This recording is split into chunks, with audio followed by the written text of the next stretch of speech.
कस्माच्चित् आश्रयाद्यस्य प्रौद्यद्भक्तिविलासतः दीनोऽपि रञ्जयेद्विश्व तं श्रीचैतन्य आश्रये। अर्थात जिनकी भक्ति के किसी भी अंग का आश्रय लेने पर उदित हुई सम्यक भक्ति के प्रभाव से दीन व्यक्ति भी समस्त विश्व को आनंद प्रदान कर सकता है। उन श्री चैतन्य भगवान का मैं आश्रय ग्रहण करता हूँ। हरे कृष्णा। परम भगवान श्री कृष्ण का आश्रय ग्रहण करने हेतु हमें एकादशी व्रत का पालन करना चाहिए, क्योंकि एकादशी देवी ही हमें भगवान श्री कृष्ण की शुद्ध भक्ति प्रदान कर सकती हैं।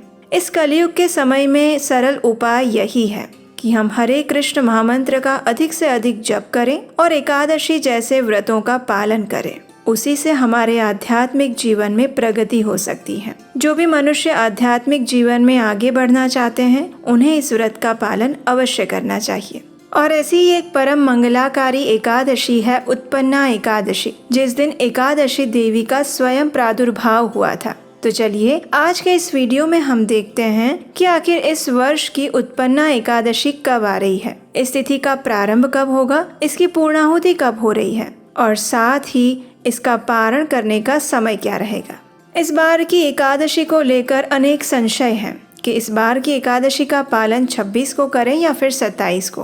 तो चलिए आज के इस वीडियो में हम सभी संशयों का समाधान करते हैं और आप जिस स्थान पर रहते हैं उस स्थान पर ये एकादशी कब मनाई जाएगी और पारण समय क्या रहेगा, इन सभी की विस्तृत जानकारी आज हम इस वीडियो में आपको देने वाले हैं। तो अंत तक हमारे साथ बने रहिएगा।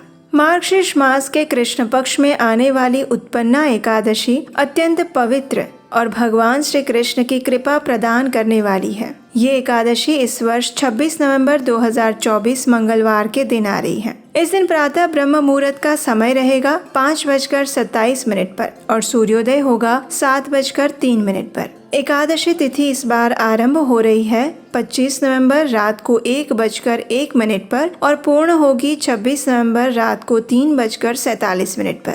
इस एकादशी का पारण करने का समय रहेगा अगले दिन यानी 27 नवंबर बुधवार के दिन प्रातः 10:29 से लेकर 10:31 के बीच में। जी हाँ, तो इस बार की जो एकादशी है उसमें पारण करने का समय बहुत कम मिल रहा है, यानी सिर्फ 3 मिनट का। तो याद से इसी समय के अंदर आपको पारण करना होगा। ये समय नई दिल्ली, पंजाब, चंडीगढ़ इत्यादि उत्तर भारत के स्थानों के लिए बताया गया है। भारत में और विदेश में कई स्थानों पर ये एकादशी 27 नवंबर को भी मनाई जा रही है। तो आइए अब हम देखते हैं कि भारत के विभिन्न शहरों में और उसके आसपास के क्षेत्रों में कौन से दिन ये एकादशी मनाई जाएगी। गुजरात और अहमदाबाद के आसपास के विस्तारों में ये एकादशी 26 नवंबर को मनाई जाएगी और उसका पारण करने का समय रहेगा 10:29 से लेकर 10:39 के बीच में। महाराष्ट्र में और मुंबई के आसपास के विस्तारों में भी ये एकादशी 26 नवंबर को ही मनाई जाएगी और उसका पारण अगले दिन 27 नवंबर को होगा प्रातः 10:29 से लेकर 10:35 के बीच में।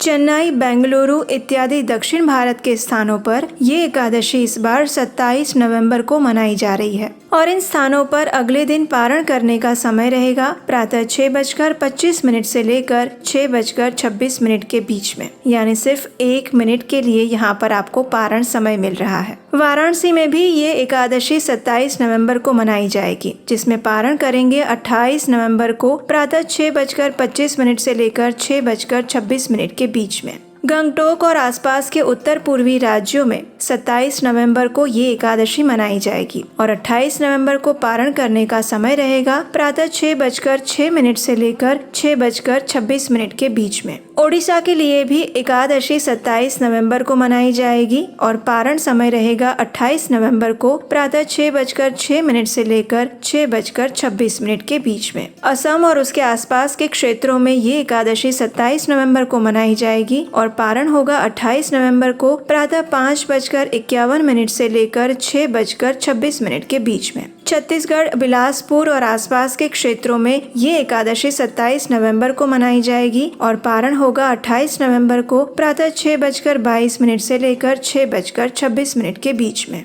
आइए अब देखते हैं कि विदेशों में ये एकादशी कौन से दिन मनाई जाएगी। तो America, Canada, Dubai, Netherlands, UK और न्यूजीलैंड में ये एकादशी 26 तारीख को ही मनाई जा रही है, जबकि ऑस्ट्रेलिया और सिंगापुर में ये एकादशी 27 नवंबर को मनाई जाएगी। अमेरिका में 27 नवंबर को पारण करने का समय रहेगा प्रातः 7:57 से लेकर 11:08 के बीच में। कनाडा में ये पारण समय रहेगा 6:38 से लेकर 10 बजे के बीच में।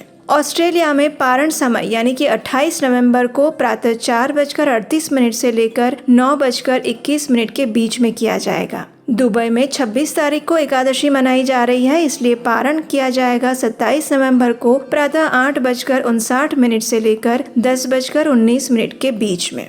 नेदरलैंड्स में भी 26 को एकादशी मनाई जा रही है, इसलिए उसका पारण होगा 27 नवंबर को प्रातः 8:22 से लेकर 11:06 के बीच में। यूके में भी 27 नवंबर को पारण समय रहेगा प्रातः 8:39 से लेकर 11:25 के बीच में। न्यूजीलैंड में भी ये पारण समय रहेगा 27 नवंबर के दिन प्रातः 7:46 से लेकर 10:32 के बीच में। सिंगापुर में 27 नवंबर को एकादशी मनाई जाएगी और इसलिए उसका पारण हम करेंगे 28 नवंबर को प्रातः 6:51 से लेकर 8:56 के बीच में।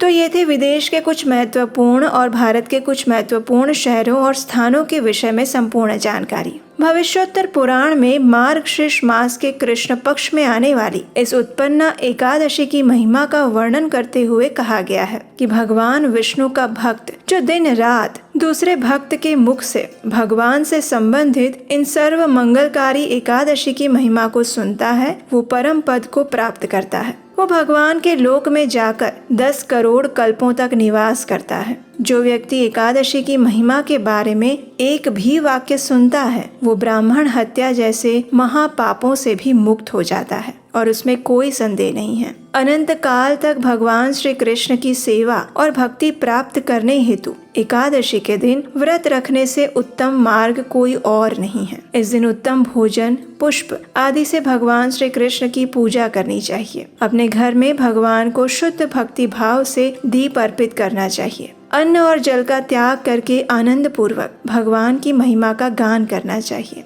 संपूर्ण रात्रि उनकी प्रसन्नता के लिए हरिनाम का जप और कीर्तन करना चाहिए। तत्पश्चात अगले दिन योग्य वैष्णव या ब्राह्मणों को भोजन करवाकर तथा अपनी क्षमता अनुसार दान देना चाहिए और फिर भगवान के समक्ष बैठकर उचित पारण के समय में उन्हें प्रणाम करके प्रार्थना अर्पित करते हुए एकादशी व्रत का पुण्य फल उनके चरणों में अर्पित करने के बाद भगवान को जो भोग अर्पित किया था उसी को प्रसाद रूप में ग्रहण करके स्वयं भी एकादशी का पारण करना चाहिए। जो भी मनुष्य भगवान श्री कृष्ण की शुद्ध भक्ति प्राप्त करना चाहते हैं, उन्हें गंभीरता पूर्वक प्रत्येक मास के कृष्ण पक्ष और शुक्ल पक्ष की दोनों एकादशियों का समान रूप से पालन करना चाहिए। इन दोनों प्रकार की एकादशियों में कोई भेद नहीं करना चाहिए और एकादशी का अर्थ है भगवान हरि का दिन। इस तिथि को सबसे शुभ दिन मानना चाहिए क्योंकि ये तिथि भगवान श्री कृष्ण को अत्यंत प्रिय है और भगवान श्री कृष्ण की भक्ति प्राप्त करने हेतु हमें इस एकादशी तिथि का पालन निष्ठा और श्रद्धा पूर्वक करना चाहिए। हालांकि ये व्रत अनेक पुण्यों का प्रदाता है, परंतु इस भक्तिमय सेवा का मूल कारण परम भगवान के प्रति अनन्य प्रेम विकसित करना है। भले ही जीवन के चारों लक्ष्य धार्मिकता, आर्थिक विकास, इंद्रिय तृप्ति और मोक्ष स्वतः ही उसके साधक का अनुसरण करे, लेकिन फिर भी पवित्र और शुद्ध भक्त इन सभी लक्ष्यों का त्याग करके परम भगवान श्री कृष्ण के प्रति प्रेम को ही सर्वश्रेष्ठ लक्ष्य मानता है और उसी उद्देश्य से एकादशी व्रत का पालन करता है। और इस मास में आने वाली ये अत्यंत विशेष एकादशी है जिस दिन स्वयं भगवान की रक्षा के लिए एकादशी देवी उत्पन्न हुई थी। और वो कैसे उत्पन्न हुई, अगर आप ये जानना चाहते हैं तो आपके अपने इस चैनल को सब्सक्राइब करके रख लीजिए, क्योंकि इस एकादशी से जुड़ी हुई एक विशेष पौराणिक कथा हम बहुत जल्द आपके लिए लेकर आएंगे। अगर इस एकादशी के पालन से संबंधी आपके कोई प्रश्न है तो आप नीचे कमेंट बॉक्स में लिखकर बता सकते हैं। हमें आशा है कि हमारे द्वारा दी गई ये जानकारी आपके लिए उपयोगी सिद्ध होगी। और अगर आपको ये जानकारी प्रमाणभूत और अच्छी लगी है तो आप इस वीडियो को लाइक जरूर कीजिएगा। इसके माध्यम से हमें ये पता चलता है कि हमारे द्वारा किए जा रहे प्रयास आपके लिए उपयोगी बन रहे हैं। और इस वीडियो को अधिक से अधिक अपने मित्रों और परिवारजनों को शेयर कर दीजिए ताकि उन्हें भी इस बार की सबसे महत्वपूर्ण एकादशी के विषय में सही जानकारी और सही समय शुभ मुहूर्त का पता लग सके। और हम आपसे मिलेंगे इसी एकादशी की पौराणिक कथाओं के साथ बहुत जल्द। हरे कृष्णा।